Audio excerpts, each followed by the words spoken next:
नमस्कार, आप सभी विद्यार्थियों का फिर से मेरे YouTube चैनल केएस बायोलॉजी में स्वागत है। और आज के इस वीडियो में हम लोग क्लास 10 का जो बायोलॉजी का सीरीज चल रहा था, जिसमें प्रीवियस वीडियो में हम लोग जो ह्यूमन रेस्पिरेटरी सिस्टम था उसको डिस्कस किए थे। आज उसी के क्रम में हम लोग नेक्स्ट जो इम्पोर्टेंट पॉइंट है, ये क्लास 10th के बोर्ड एग्जाम्स में भी क्वेश्चंस पूछे जाते हैं। तो आज हम लोग difference between respiration and combustion के बारे में डिस्कस करेंगे। जो श्वसन और दहन की जो प्रक्रिया है उसमें क्या बेसिक अंतर होते हैं, डिफरेंसेस होते हैं, उसको हम लोग आज देखेंगे। तो आइए वीडियो को स्टार्ट करते हैं। तो सबसे पहले श्वसन और एक तरफ कंबशन, ठीक है, मीन्स दहन, इसमें क्या क्या डिफरेंसेस है इसको हम लोग समझते हैं। तो पहला अगर डिफरेंस हम लोग देखें तो जो श्वसन की प्रक्रिया है यह बायोकेमिकल ऑक्सीडेशन प्रोसेस होती है, जिसमें कि जो ये अंडर बायोलॉजिकल कंट्रोल मीन्स जैविक नियंत्रण के अंतर्गत ये जैव रासायनिक प्रक्रिया जो ऑक्सीडेशन की प्रक्रिया है ये जैव कंट्रोल के अंतर्गत हो रही है, रेस्पिरेशन के अंतर्गत श्वसन।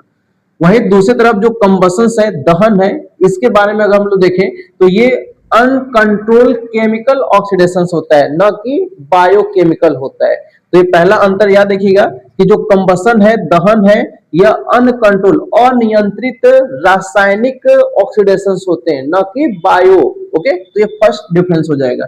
दूसरा इसमें क्या कि जो रिस्पिरेशन की प्रोसेस है ये नॉर्मल टेम्परेचर जो है ये लगभग 25 से लेके 45 डिग्री सेल्सियस पे होते हैं। 45 डिग्री सेल्सियस तक जो श्वसन की क्रिया है ये होती है। नॉर्मल जो टेम्परेचर है 25 से लेके 45 डिग्री सेल्सियस पे। और वहीं दूसरी तरफ जो कंबशन है, दहन के बारे में अगर हम लोग देखें कि ये कितने टेम्परेचर पे, तो याद देखिएगा कि ये हाई टेम्परेचर पे जो ये कंबशन की प्रोसेस है ये होती है। तो इतना इसमें याद रखिए। और नेक्स्ट अगर हम लोग बात करें कि जो श्वसन है, श्वसन में जो एनर्जी है वो कितना निकलती है, तो श्वसन के दौरान जो एनर्जी है वो बहुत लेस फॉर्म में रिलीज होती है। बहुत कम जो ऊर्जा है वो श्वसन के दौरान क्या होती है, रिलीज होती है।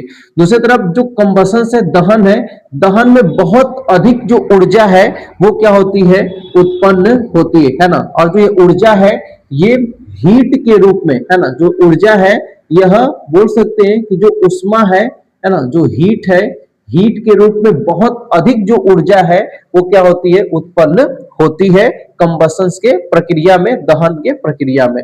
नेक्स्ट अगर डिफरेंस हम लोग देखें तो जो श्वसन है, श्वसन इनमें बहुत सारी जो एंजाइम्स होती हैं वो भी भाग लेती हैं। बहुत सारी जो एंजाइम्स है वो भी हेल्प करती हैं श्वसन के प्रक्रिया में।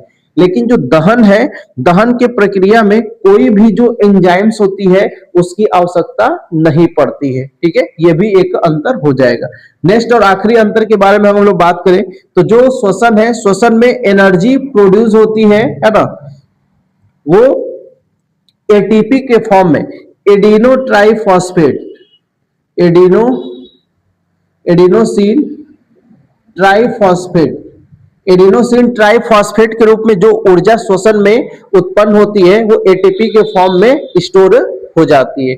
वहीं दूसरी तरफ जो एक कंबशन है, इसमें जो ऊर्जा उत्पन्न होता है ना, जो ऊर्जा उत्पन्न होता है ना, वो किस फॉर्म में उत्पन्न होता है, तो जो उष्मा है, हीट है और लाइट है, उसके रूप में क्या होते हैं, प्रोड्यूस होते हैं, उत्पन्न होते हैं। तो इस प्रकार से आज के जो वीडियो था इसमें हम लोग कंबशन और जो रिस्पिरेशन की प्रोसेस है उसमें डिफरेंसेस के बारे में बात किए।